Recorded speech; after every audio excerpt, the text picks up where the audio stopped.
Well, good afternoon. It's my privilege to welcome you to this webinar of TM Conversations. One more chance for us to talk and learn from one another. I'm so looking forward to this. Our topic today is an exciting one, I believe. How do we measure success? Right now, in the middle of all this, what does success look like? And I'm just going to remind you, as I'm reminded with our panelists today, and we have an esteemed group of panelists, Pastors Tate Crenshaw, Pastor Randy Ponder, Pastor Jim Powell, and Pastor Ivan Pitts are with us, and my co-host Mike Pate.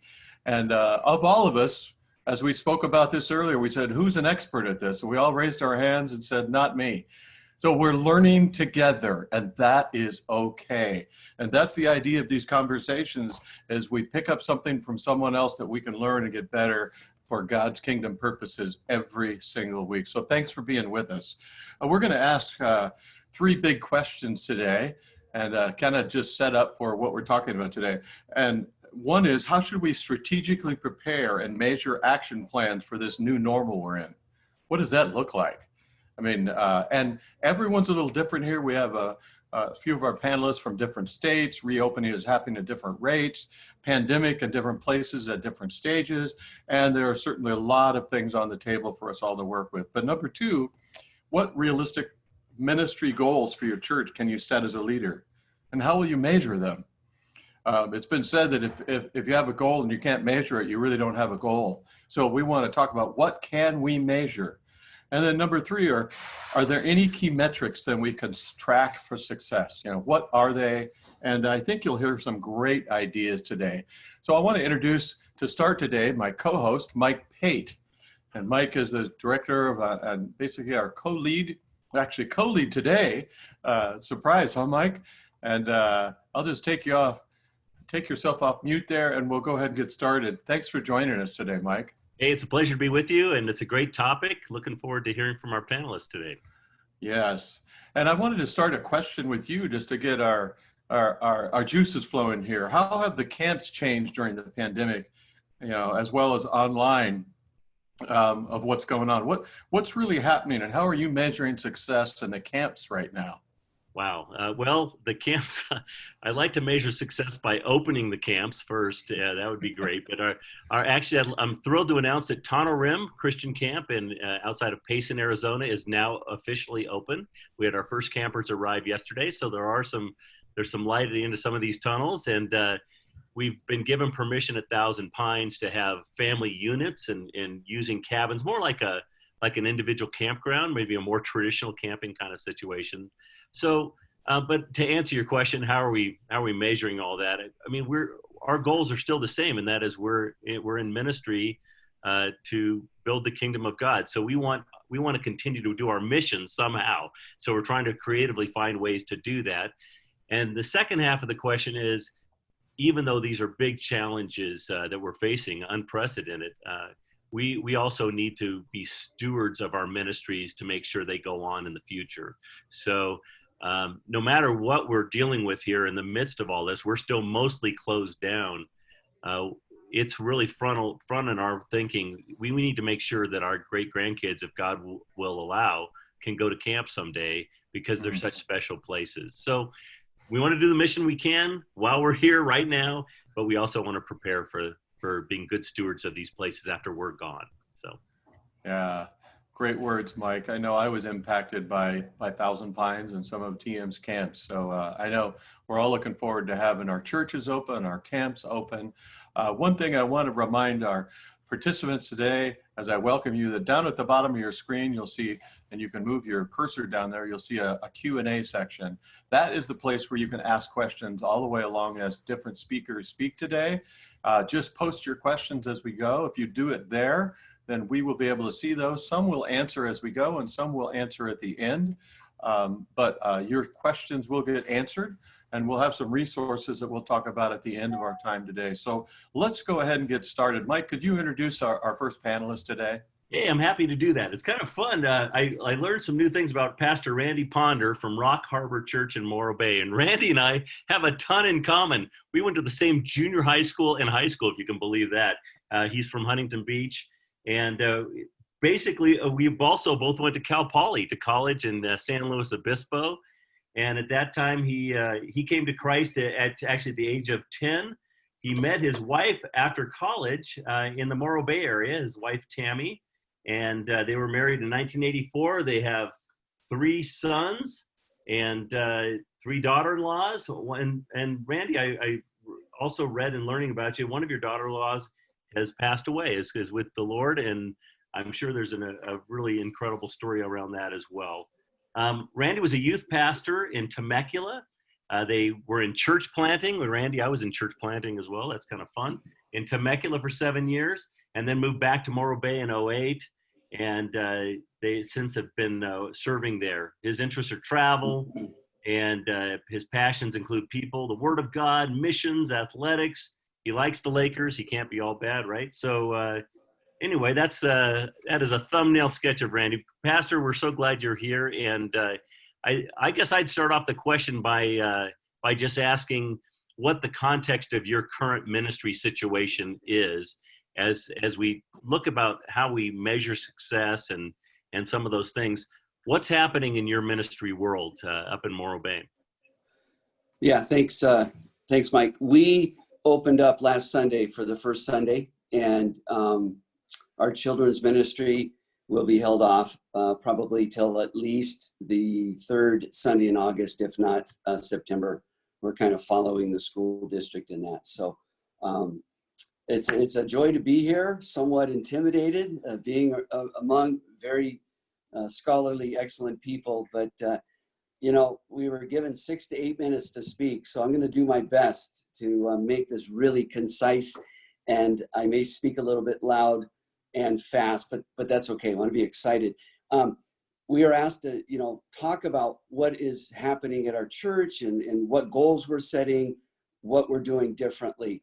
And right when COVID-19 happened is when our daughter-in-law was killed in a horrific accident in Tennessee. So we went into this pandemic, with family trauma and also church trauma. And I'm so blessed with not only our church, but what God has done in our midst. And let me just give you a quick thumbnail of where I'm headed today. Out of all the things that I have seen that have happened at our church in the last 2.5 months is the newness of the online access that we have. Prior to this, we would do a CD. We would post my audio messages online. And then, as all of you know, we quickly had to adapt overnight. And we went over to the Facebook live feed, which worked, but the quality wasn't great. And about 3 weeks into that, I sat down with my worship leader and we did a Zoom meeting with our board. And we said, our church deserves the best. We want to provide the most excellent product we can electronically to our church, not knowing what the future looks like. And long story short, after that meeting, they agreed and gave us over $20,000 to have a fantastic high-def camera. And we've been live with that for about 4 weeks. Again, the first time we met physically was last Sunday. And it's been absolutely powerful. We have been receiving over and over and over the last month, will you guys stay online? Will you please stay online? We also have an older population in Morro Bay. It's a retirement community. And so we decided to go from 3 services to 2 services, knowing that our numbers probably would be a lot lower. And we decided to obviously keep the online going, and we're doing that at our 10 o'clock service. And just this morning, I talked with my administrator and our worship pastor again, and we all agreed that we need to provide the online service at every service that we do here at Rock Harbor. So that's been fantastic. I'll share a story on the success of that in a bit. With the technology with Zoom, our small groups are thriving in a very strange way, not being able to meet for so long. Our small groups have grown. We've had more participation. We have a small church. Many churches in Transformation Ministries has bigger churches than our population in Morro Bay. But to see our small groups get excited and grow has been a blessing. We have grown. We have 4 brand new small groups here in just in the last couple of months. And that told me something. that we really need to put an emphasis on small groups from this point forward. And we put together some ideas. We're going to be meeting with our small group leaders, and we're going to be, taking recommendations on the 28th of June. We're going to have a quarterly training time. So that's exciting. But back to the online, we will require every small group to have a Zoom component to it, because there are those who are more cautious, who have vulnerable health. I asked my associate, I need you to put together an online discipleship ministry. If the wave of the future, which we believe it is going to be online, we have a whole new potential opportunity to resource believers. And so he's putting that together. He's already started an online discipleship class on Monday nights. And there's 2 people that are part of this class that don't even live in the area. So that was a plus for us. Our children's ministry online has been fantastic. Our children's director, Diane, is just killing it. She puts together now a praise pack for all the kids that have the online curriculum that is in hard copy, as well as now on Sundays before we open up children. It has some exercises in there because they're in the sanctuary that they're able to track with us. One of the things I'm most excited about, and I think my time's about up, is our worship leader challenged me a couple of weeks ago to, why don't you do a fireside chat? We've got the technology now. We've got great online presence. We got to grow in that. And I prayed about it, and then, was thinking about it. And then Ivan, I just want to thank you for last Thursday. That just totally opened up my mind, and I've been really researching this the last couple of weeks, or last couple of days. I had no idea that I had implicit bias. And so I called a prayer meeting Sunday night at the church. We need to come together and talk about, restoration, repentance, revival, and redemption. And we came together, and I was so surprised at how many people came out. How many people come out to a Sunday night prayer meeting? Very few. That to say, in the next couple of weeks, we're going to do a live fireside chat midweek. And I've asked some of my friends who are deputies and police officers. I'm a chaplain, that are, one is a really good friend who's a man of color, and another is a Hispanic. And I'm going to ask them, how do we as a church, they're believers, how do we as a church come alongside everything that's going on? So I'm really excited about that. This is the power for us, and this is where we measure our success, is lives that are transformed. 2 weeks before COVID happened, a friend of mine showed up from Edison. You might know her, Mike, Tracy Stein. Remember that name? A Jewish girl. I have a Jewish background. We had a little bit of connection. I literally have not seen her for 40 years. And she shows up at our church with a fellow named Rich. They're dating now. And she came to the service. She liked it. And then we went dark. She accepted Christ as her Messiah online. And to me, yes, the Lord worked all that up to that point, but it was online that she came to receive Jesus as her Savior. And so for us, success is measured with lives that are transformed. We are very careful to not be so focused on quantitative, but qualitative, but the balance needs to be there. And so we're just in that process. What does the future look like for us as we foster in our hope an excellent online presence as we go forward? So I think my 8 minutes are up, but exciting days, and thank you for the opportunity to share.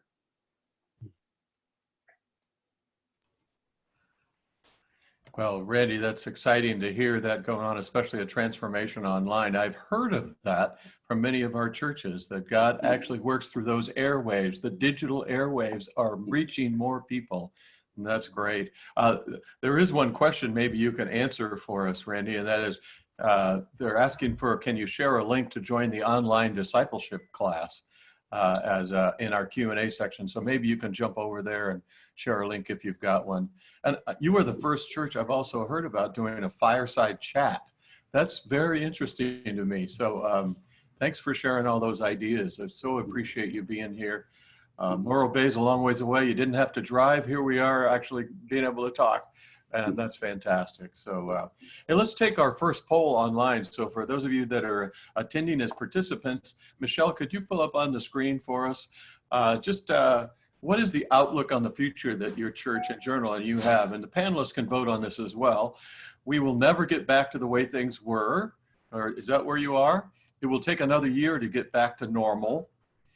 Third, some things will return, but there will be a lot of changes. Fourth, we are already back to normal.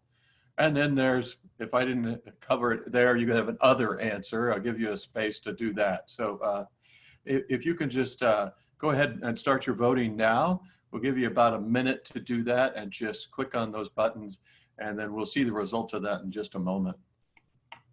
I'm very curious to see where we are on this one, Mark. I'm thinking about, I heard this morning on the news that they expect 25,000 businesses in America not to reopen ever. Right. So it's Yeah. Interesting times. Yeah, I know I've heard from some churches that will not be reopening. They didn't have the cash reserves. They couldn't make it through. They didn't get a PPP loan. It's just, they're not going to be on the other side. At the same time, Mike, we hear good news that there were, I think the numbers were 2.5 million new jobs in the last month. All of a sudden, our employment's gone up, and so some of the economy's changing. So we'll see where all that goes. But I'm interested in everybody's ideas here. While this is going on, I just want to remind you, we do these webinars every week. On June 16th, next week on Tuesday at 1 o'clock, we'll be doing a webinar on getting the most out of transitions. And we've invited Terry Walling, the CEO and from Leader Breakthrough, to come and share that with our host. Doug Mai will be here, and Dr. Kirk Mackey will be doing that. I didn't see the results of that on my screen. Michelle, could you put that back up? Aha. 94%. That's pretty convincing right there. There's some level of certainty. Some things will return, but there will be a lot of changes. Boy, that sounds like all of our lives since March 15th or 13th, whenever this started, doesn't it? The rest don't even, 6% are other. I didn't cover your category there, but thank you for just posting there. And that gives us an idea where we're all at. Thank you. It's my privilege to introduce our next panelist. Pastor Tate Crenshaw and I go a long ways back. Actually, we don't. He surfed in Huntington Beach. I surfed in St. Committee. We never met. Till about 2 years ago, we started working and partnering on helping a little church to get going again. And Pastor Tate's at Life Point Church in Banning. He started and interned at Torrance First Baptist and has been at Life Point since 1986 as youth director, associate pastor, lead pastor. He's a Biola grad, and for those of us at APU, we don't hold that against you, Tate. I just want you to know. Also, out of an MDiv out of Talbot. His wife, Amy, they've been married for 31 years, 4 adult children. And I just consider you a friend, Tate. Walking with you all these years together. There's just been a few, but I feel like you're my surf buddy out in the desert doing some great kingdom work. And so I'm interested to hear your ideas. Tell us a little bit about the size of your church and what you're doing and what you're using as kind of success markers. What are the milestones and posts that you're saying, okay, we're making progress, or can you even do that today? Thanks for being here, Tate. Yeah, sure. Thanks, Mark. Appreciate your friendship too. Thanks for the opportunity to share some of the things God's doing out here at Life Point. We're a church of about around 300, give or take, either way on a given Sunday. And as we're looking at measuring and looking at the future, really a couple words stand out to us. Connection is really a way that we do a lot of measuring success in what we're doing. And I'd say at this time, personal connection. And then this idea of bridges. We're interested in building bridges of trust. And so that we have a kind of an open forum to share the gospel. So just a little context, this will be our third week having regathered together. Percentage-wise, we've hit somewhere from 40 to 60% of people coming, which means, like everybody else, half of our people are watching online, and then a number of people that have come along that we have yet to personally connect with. They've connected with us, but we don't necessarily have a name or an address or a phone number or email. And that's kind of what we talk about in terms of connection.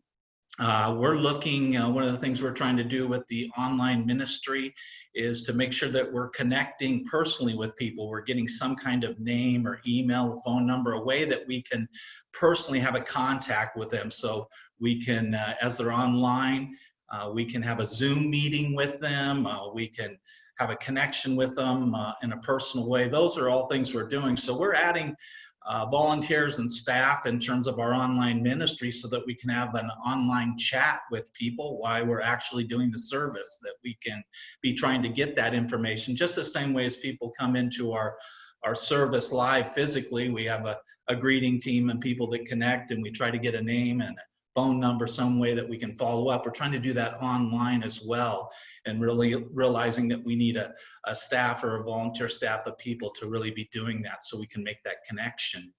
And so that's one area we're really focusing on. And the way we're measuring that, again, is not the views, but the connections.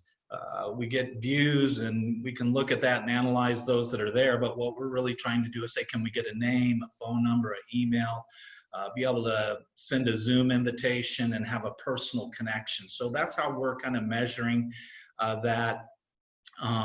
As we think of the future and moving on, obviously, has been mentioned, the online ministry is opened up, and there's lots of people we're reaching that way. But as we're looking ahead and we're thinking, even as the church opens up, we realize that as the percentage grows of our own people that might come back physically, we recognize for the unbelieving group of people out there that they're not going to be quick to want to come to our churches. So as we're thinking of the mission of evangelism and connecting people to Christ and growing in their faith, we recognize a lot of people aren't coming back to the big church service anytime soon. And so as we're thinking of evangelism and connecting people to Christ, we're really looking at how do we get the gospel out there and have our people actively involved in that. And so as we're thinking about that, we realize we don't have the retreats or the evangelistic events that we can do. And so in our kind of ministry process, we have this thinking of a little phrase of big church, little church, be the church. We have our big group gathering, but then our life groups, our small groups are kind of little churches that are out in the community, and we're training people to be the church. So there'll be a testimony to point people to Christ and connect them to Christ. And so as we've been thinking of the future, we're wanting to build bridges of trust. Those connections have to be built bridges of trust. The virus has showed us the importance of connection, and with lots of things happening in our culture today, we're seeing so much mistrust, and we understand you can't have a relationship with Christ or one another without trust. And so as our life groups are out in the community, we're trying to measure those bridges of trust that we're building. So as 50% of our people are staying home and watching online, we're working with those that aren't coming to maybe, if they feel comfortable hosting people in their home, to have a kind of a watch party of our service. And so maybe there's a small group of people. We're kind of using the terminology or developing the terminology that our life groups are kind of a network of neighborhood churches. And so the big church is the hub, and we're still sending stuff out through the hub, the big church gathering, but it's going to this network of neighborhood churches, our life groups, where people can connect and we can resource them, and they're in the community. And so as a lot of people did when we went into the lockdown, we had people calling our people, and we did that by alphabetical order right from our directories, but we found, what if we did that geographically? And so we started mapping out where our people were in the community, where groups were meeting, and started thinking of this idea of networking our life groups as kind of neighborhood churches through where we could do ministry out in the community and connect with people personally, as well as build this network where they can build bridges personally. So we kind of resource from the hub of the big church, and we do that as people come, and as they come, we do that same idea, but getting ministry out into the community through our little churches, our life groups. And so we've kind of been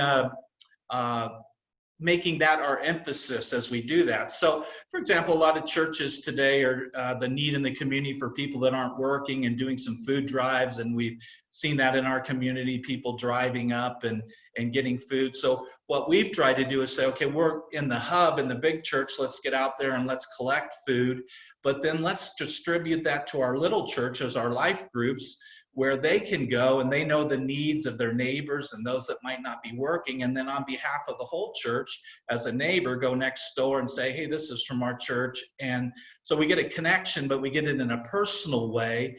And we also are building a bridge of trust, because the whole goal of this is to share the good news of Christ with people, to build bridges with people that they trust us. And so we're using kind of our life groups that way. Of course, we're one way when this all started is we as a church have delivered food to a group of people in the ER at our local hospital on Saturday nights, and they count on us to do that. And it's just been interesting how that personal connection has allowed us. One night they asked if they could bring the staff out and we could pray with them. And so we out from the church held hands and prayed together as we brought that. And so we've developed a connection, a personal relationship with them. And so those are kind of the ideas we're trying to do, is see the big church as a hub where 50% of the people might gather, and where another 50% might be watching at home. How do we get the gospel out? Because people that are lost probably aren't going to be rushing back to our churches anytime soon. And so we're trying to think, how do we get the gospel out to the people out there that aren't going to come to the church? We used to be able to invite them to an outreach event or to a worship service.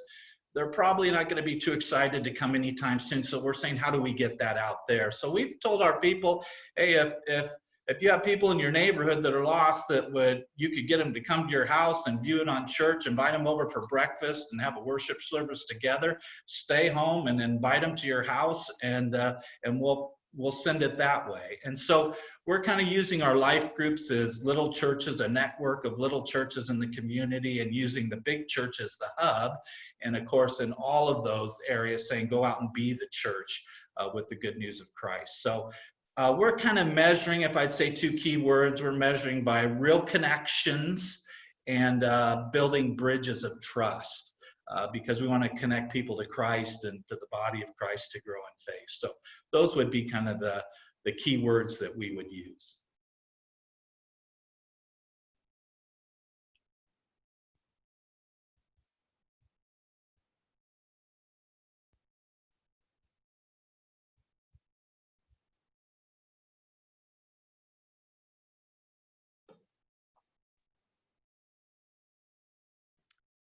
There we go. Okay. Thanks for sharing that, Tate. I love some of the words you said: big church, little church, be the church. And of course, it's a Life Point Church. So you add all that together with your small groups and how you're reaching out to build bridges of trust. How successful do you think your church is being at that, on getting those connections going? Are people like anxious to do that?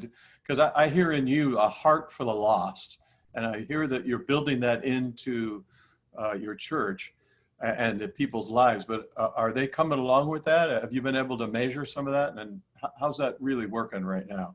Yeah, well, this has kind of been our focus in terms of connection, but obviously we're just taking a twist of what we've already been doing in our mission and just saying, how can we get the gospel out there in the hands of people? And sometimes they don't have the resource, so the church is going to be the hub for that. And so, our people are excited about that, and we're learning new ways to do that. So we don't have the corner on anything yet, but we're recognizing that obviously the important connection, and as people are going to be spread out and not so excited to come to the big church gathering anytime soon, keeping people's passion alive to reach lost people. So we're just trying to put some words or ideas out there that we can measure that by.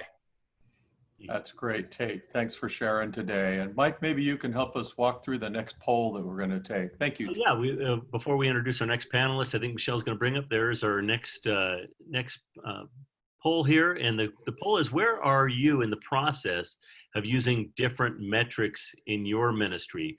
Is it we're still trying to figure out what to measure? Is it we are measuring the same things we were measuring before the pandemic? Is it we have established a new set of metrics and are doing the best we can to track things? Measuring, what's that? And I have to resonate with that last one, Mark. At camp, all of our camp directors have annual goals, and I can tell you that they've they've gone to the wayside at this current moment. So if you would complete that poll just in the next few seconds there. And while you're doing that, I'll remind you that tmchurches.org is a great place to go if you need any resources, any information related to church and the COVID virus, to the PPP loan program, any of that. If you go to tmchurches.org and there's a banner right below the top of at the top of the page there, you can click on that. You can see all the various recordings of previous conversations that we've had, like today we're having now. And you can also see all the resources that are available there. So I just want to encourage you on that. All right, Michelle, do you have our results there? Okay, 50% of you said we're still trying to figure out what to measure. Boy, I respect that. One person says we're measuring the same things we were measuring before the pandemic. I'd be interesting to hear more about that. 7 folks have said we have established a new set of metrics and are doing the best we can to track things. And unlike, I would have answered number 4, measuring. What is that? So, no, I'm kidding. We're trying our best, that's for sure. Hey, allow me, Mark, can I introduce our next panelist? Absolutely, Mike. It's your turn, and I'd love for you to do that. Okay, very good. So I have the privilege of introducing Pastor Ivan Pitts, and Pastor Ivan was part of our conversation last week on racism and reconciliation. So we've had a chance to hear from him recently. That was a wonderful program, and Michelle has indicated to us that conversation should be available today for replay. By the way, if you didn't have a chance to hear that, please. You can go to tmchurches.org to see that. Pastor Ivan Pitts, native of LA, and he served in the Navy, and he's got it's just an amazing bio, and especially in the educational world. He has a bachelor's degree in social science. He has a master's degree in counseling and psychology, a master's degree in religious education and pastoral studies, and a doctor of ministry degree in pastoral care and counseling. So that's so impressive. He's currently the senior pastor of the Second Baptist Church of Santa Ana, and that's the oldest Black congregation in Orange County. I didn't know that, Pastor, when I first read that. He's married to Tanisha and has 3 daughters and 1 son. He enjoys running marathons. My goodness, that's just insane personally, I think, but that's why you're going to live much longer than me, Ivan. And I just want to share one last thing. I loved on your bio, Ivan, that your mission, part of your life's mission statement is to love sincerely and to laugh intensely. I love that.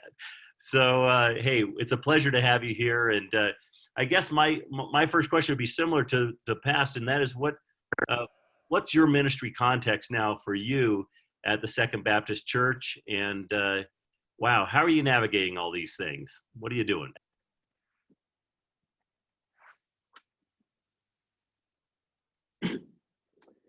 But thank you all for a great opportunity last week. Humbled by that opportunity. And then today, incredibly honored. I looked at the participant.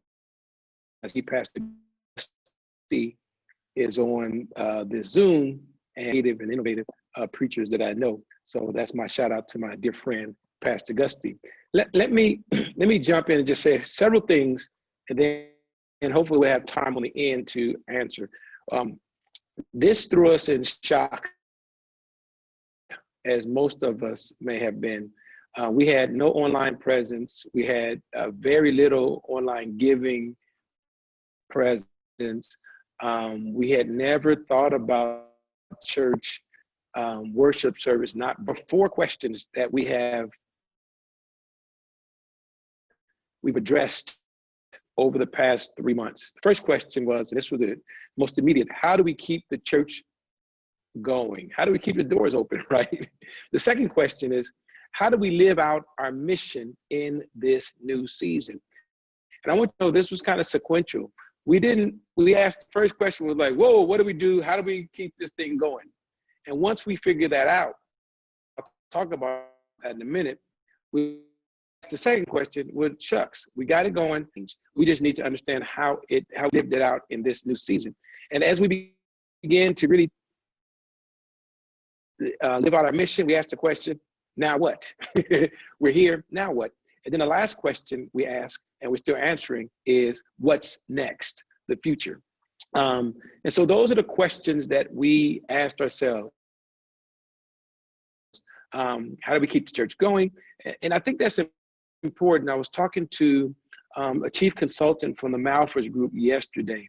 He met with 25 pastors from across the country, and their biggest goal in this pandemic season was just simply keeping the doors open. They measured success by being able to keep things going. The second thing that I want to bring to our attention were goals, all right? First goal, keep the doors open. Second, living out and honoring our mission in this environment. The third goal was infrastructural things. How do we do some of the things that we need to do as it relates to infrastructure? We're working on our bylaws and constitutional things. We're working on our campus beautification and upgrades and some of the things that we can take advantage of at this time, and how do we prepare to come back? And so there are three words that we use to, as it relates to fulfill our goal. One is connection, the next word is caring, and the third one is compassion. So I'll talk about each of those really quickly. Connection, how do we keep the people in our church connected with the church and with each other? Letting them know that they're not forgotten. And so we did several things. We created a team of people who would call, first and foremost, our seniors to make sure that they were okay and they had the things that they needed. Secondly, we started focusing on new members and our most vulnerable members, whether they were single parents, those who had some sicknesses or illnesses, those who were laid off, who were not working. We wanted to make sure that everyone in those vulnerable categories got at least one phone call each week from someone who was checking on them, so they stay connected. Obviously, we got links to the worship circle going. It took us some time to do that. But we want to try to be as normal as possible during this season. The next point was caring. How do we make sure that everyone in our congregation has the same amount of pastoral care or more in this season? And how do we go about doing that? How do we counsel? How do we respond to needs? How do we respond to people who may have be eligible for unemployment, but yet there's a gap between their last paycheck and their first paycheck with unemployment? How do you meet the needs of those to show them that we care? One, that they're not forgotten. Two, that they're cared deeply for. The frontline workers as well, caring for our frontline workers. And then lastly, compassion. How do we serve this community and serve others? And by showing compassion for others. So it was one, getting people connected. Two, showing that we care for our people. Then three, having compassion by going out and empowering others to serve. So those were the principles by which we move forward. And then I want to give you a couple more things, and then I think I'll pause and maybe I'll expound a little bit more. I'm looking at my time. You know, I don't know how you give a Baptist preacher 6 minutes to do anything, but okay, we'll see how it goes. We know that crisis does three things. It exposes weaknesses, it reveals our character, and it presents opportunity.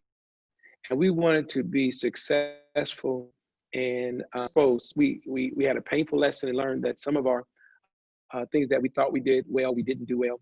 And some of the things that we had neglected became very painfully obvious in this season. But also it revealed our character. What I've learned about the congregation that I serve is that this is a resilient group of people. And then we're gonna take advantage of the opportunities that are presented. But there are three key words that I also want you to recognize and then I'll talk about the metrics.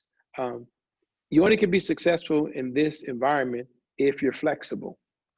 The second one is you have to empower leaders and train leaders. And lastly, you must be creative.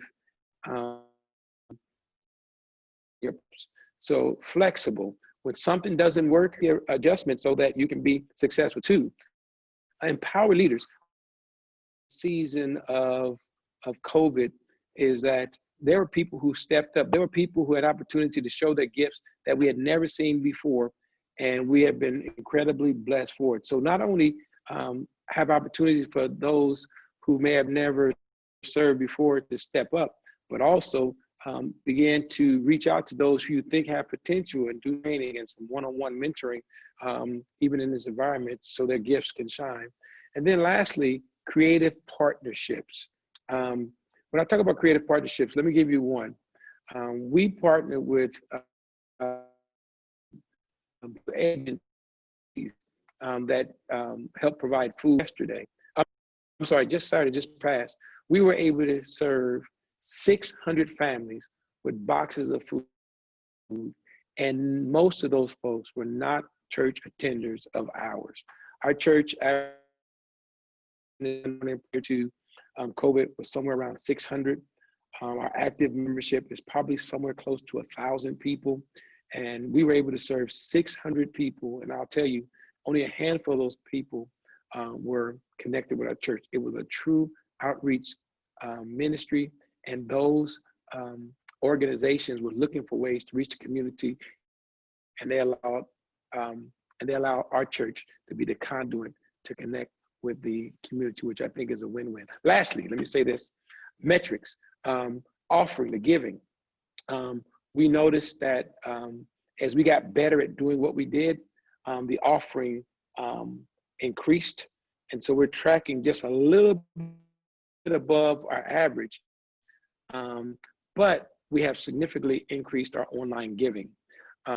Second, we stopped focusing on the number of views for our online service and really focused on engagement. There's a national trend that views have gone down since March, but engagement is what's important. And engagement means once someone views your service, have you invited them into the next step, whether it's small groups, whether it's an opportunity to serve in various ministries of outreach and so forth and so on. And then lastly, one metric that I thought was really powerful was the metric of call and response. So we have people who call on a weekly basis, various people, and they respond. They respond via email and talk about how they still feel connected. They give us advice and counsel, whether we ask for it or not. And that has really been really powerful. That I think we're pleased with what we see because we're getting positive feedback, and we're flexible and we're adjusting. We're empowering our leaders, and we're ready to be creative with partnerships for whoever comes our way. So that's my story, and I'm sticking with it. Hey, thanks, Pastor Ivan. I think that a couple of your thoughts there are just, I'm going to take with me. I think you could preach a whole message on crisis exposes weaknesses, reveals character, and provides opportunity. That's good stuff. I had one quick follow-up question. I know we're moving on here time-wise, Sure. But you talked about empowering and training leaders. I help with leadership development at my church, and that's almost come to a complete and utter screeching halt. Do you have any way, are you doing leadership training even in the midst of COVID? And if so, how are you doing that?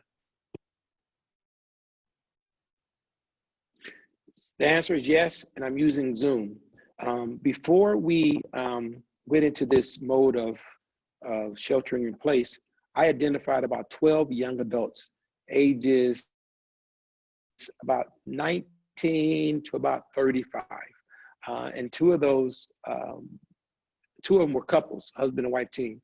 And I began to pour into them one-on-one, or 12-on-1. I'm like the 12 disciples, right? And really teaching them various leadership principles. And then we stopped because of COVID. But about a month and a half ago, I picked it back up again. And I'm doing it on Tuesday nights, and I'm spending time with them. I'm sharing my heart. I'm sharing vision, but I'm also training. So that was really powerful. The last thing I'll say, other people have kind of, cream rises to the top. I've seen a lot of cream in this season of COVID. And so we're just really fortunate to do that. Super. Thank you. Mm-hmm. Well, Pastor Ivan, thank you for your ideas today. I just want to say I saw you on the front of Orange County Register about a week and a half, maybe it was 2 weeks ago, and it was a story of you serving the community, your church, serving the community, that 600 you were serving. I just thought, what a great witness you are being in the community and in Orange County. And I just so appreciate you on our church health team and all that you're doing. Thank you for sharing with us today. And as we move forward, I'd like to just introduce Pastor Jim Powell. Jim and I met about 3 years ago, and we were at a conference called the Mustard Seed Conference. He was introducing some thoughts to our smaller churches about Dirt Matters, the foundation for a healthy, vibrant, and effective congregation, one of his books. And I just thought, boy, this guy is sharp. Some of the best ideas I've heard ever on changing the DNA of a church. And I like the idea of Dirt Matters based on the parable of soils. And Jim can tell you more about that and sell you a book or something later on. But Jim, I appreciate you being here. And our church health team, I met you later, and we helped install you as the lead pastor at Palm West Community Church. You came from 21 years of serving at Richwoods Christian Church in Peoria, Illinois. And being a California boy, I have no idea where Peoria is. I thought it was just like a funny word and that place didn't really exist. But we know that it does. And I have down here that you and your wife, Stephanie, have been married for quite a while. You met in a youth group, and you have a son, Timothy, 18, in high school, and Trevor, 14, entering high school as a freshman. And I remember giving you a heads up when we were in Dana Point at the Mustard Seed, the two of them could go surfing if they went to this place and rented a surfboard. And I remember that happened. So consider you a longtime friend of TM. Thank you for being here and sharing about your context at Palm West Community Church. What's happening there? It's a little unique. Maybe you can explain that to us and what you're measuring for the success in the future there. Thanks, Jim. Thank you so much, Mark. It's a joy to be with everyone here today. So yeah, my situation's a bit unique. First of all, I did come from Peoria, Illinois, and though you have not maybe heard of it, it is the world headquarters for caterpillars. So every time you see one of those big yellow pieces of equipment, have you seen those in California? They're like big, they like have, sometimes they're like bulldozers, different things, right? So anyway, but I was there for 21 years and then felt called to step into a new season with primarily around my wife's health. So we came here to Sun City, West Arizona with the TM, and we're excited to be part of the TM network. The church here is in a 55 and up community. We live in a town called Sun City West, which is about 25,000, but there's probably 75 to 80,000 retirees here here within 20, 30 minutes driving distance of us minimum. The church that I'm at, our attendance fluctuates. Obviously, we have a lot of snowbirds that come and go, but we're several hundred people, and yet our average attendance is low to mid 70s. So we are a completely different animal compared to most churches that are probably watching this webinar. But with that being said, this has really pushed us because when I came to the church, we had no online giving. We had not a great web presence. We would do uploaded sermons that would not be uploaded till Tuesday or Wednesday, just the audio file. They had no video ministry at all. And so when I came, I cast the vision about stepping into the 21st century and trying to do some things using technology. And so we implemented online giving. About a year ago, we had a plan to purchase our equipment. But what this has done is this has thrust us into the future. It's forced our people. Now, the beautiful thing is our people are leaning in. We're doing, I set up a thing called Sunday afternoon called Sunday Connection, where after we have our online worship service, people can get into Zoom and we talk about the service, have some additional ideas and questions. And it's been fun. We've sat down with some people that are in their upper 80s and you're teaching them how to use Zoom on their computer. So our people have been teachable. It's been great. So that's a little bit about our context. This really has pushed us into the future and forced us to step into new things. We still measure the traditional metrics of, attendance, offering, number of people in small groups, percentage of people in small groups, how many people are serving in ministry. Those are things we obviously monitor. Our visionary leadership team has been working for a year to put together our new vision statement, and we're putting together measurable goals around our vision statement that will push us in the next 5 to 7 years into the future. But what I really want to talk to you about is with COVID, how this has affected our measuring success. Now, obviously, we look at the testimonies and the subjective stories, which we love to do in ministry, and that's powerful. The danger with that, though, if we're not careful, is that sometimes we hear what we want to hear. We celebrate the good stories, and then we sort of like rationalize the not so good stories. And I heard a guy several years ago, Kevin Penry, he shared a story where he said, a lot of our small churches are like, they're like crop duster planes. They just fly and everything's about feel and what do you feel and what do you see, and that's how they measure everything. He said, but as you get larger, you have to think more like a 747 and you have to trust your gauges because you're no longer able to fly by feel. In some cases, your feelings may be counterintuitive. They may actually be wrong. If you fly a 747 by feel, you're going to have problems. It's going to be a disaster. So we have to develop those gauges. It says, how do we, yes, monitor the subjective, but then how do we also look at some measurables? And COVID has really challenged us because, like I said, our congregation, listen, when we started this, 10%, think about this, 10% of our people do not have an email address. 10%. Now, we have a number of people that have, they're getting familiar with computers, they use computers, they have smartphones, but teaching people how to use Zoom, teaching people how to, to get more engaged in different things involving technology has been a challenge. Now, some things we have been able to measure is that, for example, we introduced online giving just within the last year. 16% of our giving, the fourth quarter of last year, was online. 19% of our giving the first quarter was online. The last 2 months, 38%. So our online giving has doubled, which for us is a huge win, especially because we have so many snowbirds that leave in the summertime when it's 110 and they go north. So that allows us to stay in better contact with them. Our online ministry, our people were supportive of it to begin with, but it has exceeded all expectations. Our friends at Inspire Church here in Sun City West, Jim Kinnan and Brian Hitch, they helped us videotape our first few services while we purchased all of our equipment. We're recording on Thursdays, uploading that. We have been blown away by the number of views. The other thing that we did is I started an online Bible study on Zoom on the book of Philippians. We were blown away by how many people are participating with that. But as you guys know, we had to move beyond, and this is where we're learning. I don't have answers, but we're learning how do we measure success beyond just views. So we're starting to track things like, we're uploading our videos to YouTube, so we play them live, or some of them are live.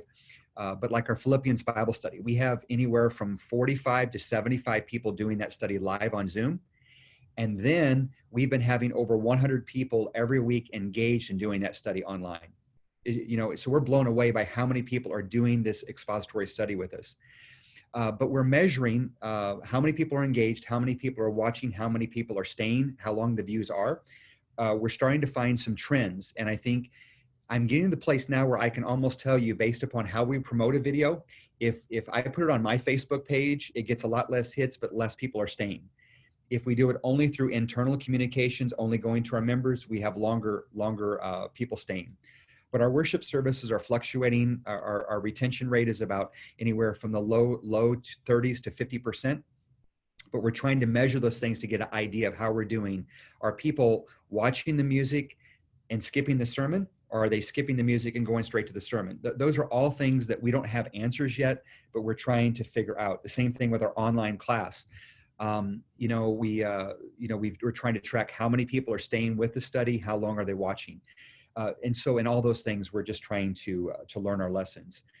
The bottom line is, I think that no one has the answer, including me, but I do think that it's an exciting time. As Ivan said, there's tremendous opportunity, and it's exciting for me to be in a senior community church and to see people leaning in and see people saying, listen, I was able to connect with my grandkids on Zoom, and I was able to have 3 of them in one conversation, not just my iPad one at a time.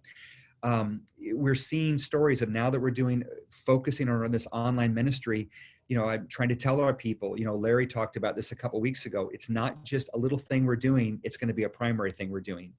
But we have people that are now forwarding the services to their children, their grandchildren. And they're saying, Jim, I had a 30-minute conversation with my grandchildren about last week's service, last week's sermon. I can't believe this. And so they're so excited to be able to share because they're forwarding something to their family. So it's a process for us. We're trying to get our people more engaged. Listen, I'm trying to teach our people how to do online reviews. All right. So it's a different world, but it's exciting to step into, and God is blessing it. That's what I got. Let's see, I got myself unmuted. Thank you, Jim, for sharing. And you have a unique congregation compared to many other of our congregations, but yet some of the same exact issues. I love what you said about flying by field versus flying by gauges, the idea of a crop duster versus a 747. That one's sticking with me. And I so appreciate you being here. And it sounds like you are using some of the regular kinds of metrics. I know you've done consulting in your past life as well about tracking certain things in the church. And I love hearing how you're trying to really sort all that out. But you've got a long ways to go with people that don't have any technology experience. Is that frustrating, or how are you getting people to come along to actually be on that track with you, Jim? Well, it's challenging, but the way that God has wired me, I've never wanted to be a church planner. My heart and my passion is helping to renovate and to revive. There's something excited about having a baby, but there's something spectacular about a resurrection. So I like doing resurrections. I like bringing things back to life. And so I love consulting and coaching churches, but I also like leading. And so coming to a new ministry, knowing the challenge that was ahead, knowing the people, these are very vibrant, dynamic seniors. Yeah. So it's all part of the process. So I enjoy this change process. I get more bored and restless when things are running well than I do when things we're trying to implement new stuff. So, but it's just interesting because, we're talking now about how do we develop an app? How do we do things like that? But a lot of our people are leaning in, and we know that all the retirees that are going to come here in the next 5 to 10 years, they're going to be further along. They're already in that world. So that's part of where we're living, and it's exciting. Well, it's exciting to hear what you're doing there, and all the changes that are being made, and the positive. I love hearing that the grandkids are they're talking to their parents or their grandparents about what's going on in church. And that, of course, is one of the things that I know everyone would like to happen, is their kids and their grandkids to all come to know Jesus. So you're making some great headway. Hey, I'd like to run one quick poll here at the end. Michelle, if you could put that up, and then we'll have some chance for some final comments. That would be poll number 3. And if you could bring that up on the screen. It's one that gives you a chance to a multiple choice, so don't get confused, but here's some metrics we've used in the past or maybe using today. Website and social media, you can vote for 4, by the way. Target audience, where you're targeting children, youth, seniors, or recovery, different ministries. Discipleship, next steps, and small groups. Is that a metric that you're tracking? Strategic alignment with vision and mission. I heard that in your statement, Jim, already, about how you're trying to keep that alignment going. Is that a key area? Worship attendance of combined audiences versus online versus on-site. Giving and finances, missional pathway engagement. Are people on mission? Do they have a heart for the lost? Volunteer engagement. Transformations, baptism and conversion, and engagements with first-time guests. So I'd like you to vote there on the top 4. Each of you have basically just click on 4, and then that'll all come around. And I just would be interested in some of these are possible metrics you could be tracking. I've heard several of our panelists talk about some of these today. While you're doing that, I'm just going to remind you, on June 23rd, we'll have another webinar that's entitled What Stays, What Goes, and What Changes. And for catalytic leaders like Jim Powell and Mark Barguer and Tate Crenshaw, Randy Ponder, and Ivan Pitts, this might be an interesting place to kind of go, what is going to change and how can we step into that and help it happen? We'll have Pastors Tom Mercer there, Pastor Kenneth Curry, and Pastor Neil Benson from Coastline up in Ventura. So we'll have a good group. I'm going to host that. I hope you can join us for that session as well. Should be interesting to hear some of those things. It's always one of those questions we ask in the consulting world of what is there that you feel God wants you to change? if you could change anything, and there's always sacred cows in organizations, right? But that will be an interesting conversation for us to have, and hopefully we can learn from one another. How are we doing on the poll? Is everybody, wow, look at this. Website and social media engagement. Jim, you quoted some of that. You were really keeping an eye on it. 79% is the top one. Next one down at 64% was discipleship. Next step, small groups would be something that people are keeping track of with metrics. And giving and finances, not a surprise. That's been one that's kind of gone up and down during the COVID pandemic. And of course, some churches not being online at all and then having to put online giving in. And then, of course, just worship attendance and combined audiences. And several of our panelists today mentioned not just the numbers that are there, but the engagement of the people. How long do they stay? How do we get them involved in next steps, et cetera? So, wow, very helpful to see that. Thank you for filling that out.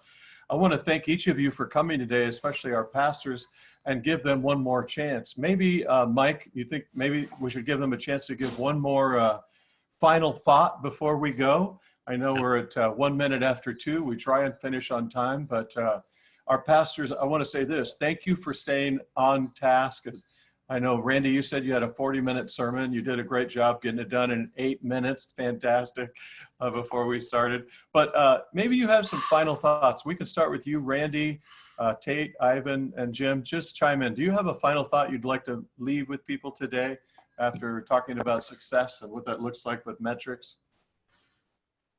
Yeah, for me personally, I feel the greatest gift we could give our church and our leadership team is a personal, holy, vibrant walk with Jesus.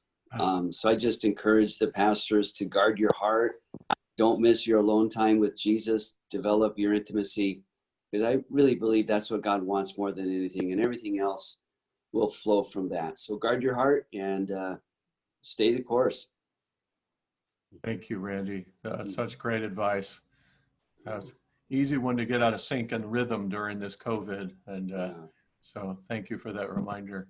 I'll just add, I think that for all of us, we need to give ourselves some grace. I look back at history, and I've often thought about what would I have said, what would I have done if I pastored during this Civil War, or if I was at one of those hinge points in period of time where everything was in turmoil. And you look back and you look at how people handle that or didn't handle that. And I really believe that we're living through one of those moments right now, between what's taking place with the racial issues in our country, the issues that are being brought to the forefront, rightly so. And then also with COVID, we're living through one of those moments that I think are going to be marked by history. And so when you live through it in the real time, it's much harder to know than it is to have time in the rear view mirror to process it. So I just encourage us to give ourselves grace. And I love what Randy said, draw near to God. We're also living through a new world of online where systems freeze.